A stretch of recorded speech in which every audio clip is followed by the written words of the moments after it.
I've been shocked before, but I'm blown away by tonight. Those are words by Rick Pitino after the huge win from Iona over St. Louis. And when you hear the words from a coach that is arguably going to be a Hall of Famer who has been a coach for decades, coaching experience out the yin yang, and has a quote like that, you know we're in for something good. Hello, everyone. Welcome to Slasher U. I'm your host, Christian Rao, here with my co-host, Steve Beck. We're going to break down the blowout that Iona had, 84-62 over St. Louis. Before we dig into Iona here, Steve, St. Louis has been quite disappointing. This is a team that we both have winning the Atlantic 10 in our preseason rankings. Right now, they go 7-3, and they are not looking like a team that is going to look that great going into a tough Atlantic 10 conference. Yeah, they've got to shoot better. You know, I mean, you can say, hey, they out-rebounded Iona. Well, they need to out-rebound a team like Iona because they don't have, they have the size advantage. So you can't shoot 31% and 71% from the line and beat most teams, let alone a team like Iona. And I know in the beginning I had that big Cheshire cat grin, and I apologize. No, that was great. For that, because, the Metro Atlantic Conference is the conference of my youth. Now, before you say you're way too old to have the Metro Atlantic Conference to be the conference of your youth, the teams in what was then the ECAC, St. Peter's, Manhattan, Seton Hall, Fairleigh Dickinson, all of those schools, Ionas. I mean, those are the teams I grew up watching. So when they have a big win like this, I can't help but smile.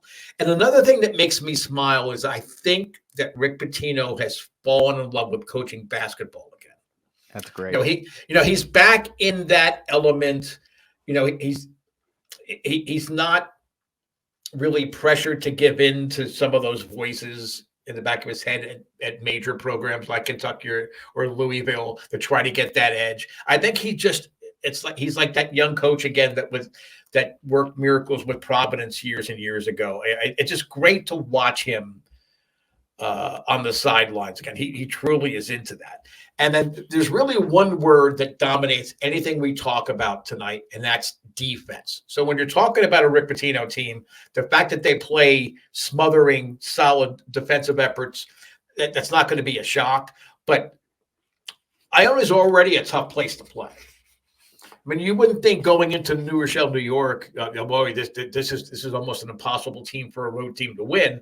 Yes, it's a small arena. Yes, it's a relatively small enrollment school. But, traditionally, it's a tough place to win for anyone.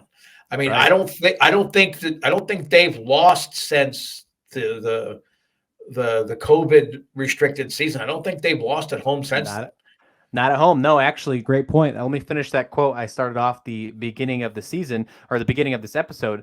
Pitino did say that. He said, we were underdogs in our own building, this building. We're post-COVID. I haven't lost. It's a tough place to play. The crowds have been great. The whole university is working to make this place something special.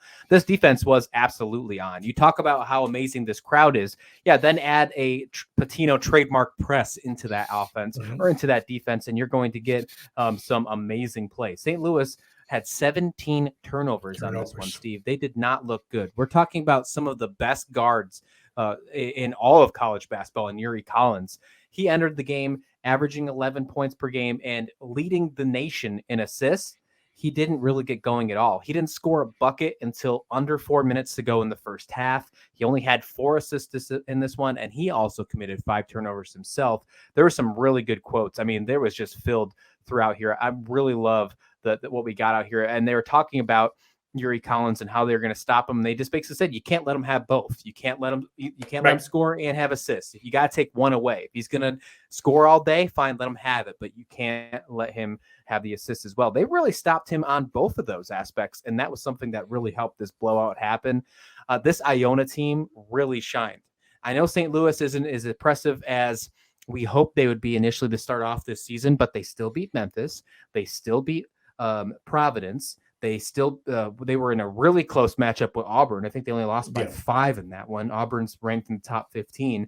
Going into this game, KenPom has St. Louis ranked number 40 in Division I men's basketball. This is the highest ranked win at home for Iona since outlasting number 39 Richmond in double overtime in 2010. 2010, yeah. This is the same. That's the same year that Richmond went to the Sweet 16. So that's a really good Richmond team, if you remember back then. So interesting. Congratulations for Iona there, Steve. This team looking really good. This defense is fantastic. We're seeing some really good play by them. I mean, and I'm with you. I mean, just watching this game, Pitino just looks like he's got that spark again. Yeah, and especially when the things that he holds dear to him. If you told him your team was effective with the press and forcing turnovers, but you lost, sure, he's going to say, well, you never want to lose a game. But in his heart, that's like, yeah, they're doing it. They're understanding my system. And Pitino, even at this mid-level school, he knows the type of players he needs to recruit and buy into his system. We looked in the Metro Atlantic last year at St. Peter's and Holloway there. He had probably arguably most of his most talented players were on the bench at the end of the year because they weren't playing the system he wanted. And Pitino hasn't had to have that worry here with Iona and with St. Peter's rebuilding and with Manhattan having the issue with with their coach firing and their best players entering into the transfer portal. Iona is going to have a relatively easy time, I think, in the Metro Atlantic. So I think they're going to use games. I know they blew out Niagara, and I think it was Canisius. I think it was both Buffalo schools that Iona really just went to school. Yeah, you're right. On there. But I mean, he's going to use games like this against what I would call a power conference. I think the A10 in basketball is a power conference. Some people might argue with that and say, no, it's a mid-level. I think it's a power conference, really. And some of that's because you and I are both A10 fans. So, I mean, maybe there's some prejudice in that opinion there. But I really like what I see from Iona so far early on, even in the games that they've lost that perhaps maybe they shouldn't have. I think they've played really well. So, I mean, circle when you get your bracket come March, and Iona's probably going to be there. I don't see anybody up. I don't see anybody really upsetting them like St. Peter's got to walk through because Iona lost to. I forgot. It wasn't Manhattan, but somebody beat them that shouldn't have beat them, and then that way St. Peter was able to advance to the tournament. Iona's. You could maybe put them a couple of rounds deep because of the type of defense and the press and the pressure, and they have people that can score. I mean, Iona's not going to score 90 points a game, but Iona's going to keep the pressure on, score when they need to, and I think we're looking already at the Metro Atlantic representative for the tournament. We have another shot for Iona to take on a Buffalo area school and another team in the Atlantic 10. They take on St. Bonaventure on Sunday. St. Bonaventure 6-3 in the Basketball Hall of Fame Invitational at the Barclays Center. This one's going to be a good matchup. I'm looking forward to watching that one. That should be a really good one. They finished the rest of the year off away on the road. Iona doesn't go back home until they play St. Peter's on January 1st. So that's just something to keep in mind. They do play a tough schedule for the rest of the year. They play Princeton. They play currently undefeated New Mexico. And then they finish the year in the Diamond Head Classic against SMU. As for St. Louis, they have no walk in the park either. They play Boise State this Saturday. The following Saturday, they play Drake. So both those teams are some really good teams. We're seeing some really good play in the Mountain West. Drake is a really good team over in their conference as well. So a lot to look forward to for both these teams. Again, with Iona, though, wow, what a fantastic play by them. Shocked. I mean, when you can hear those words out of Rick Pitino's mouth, you know there's something that we got to talk about on this show. Fantastic. Congratulations.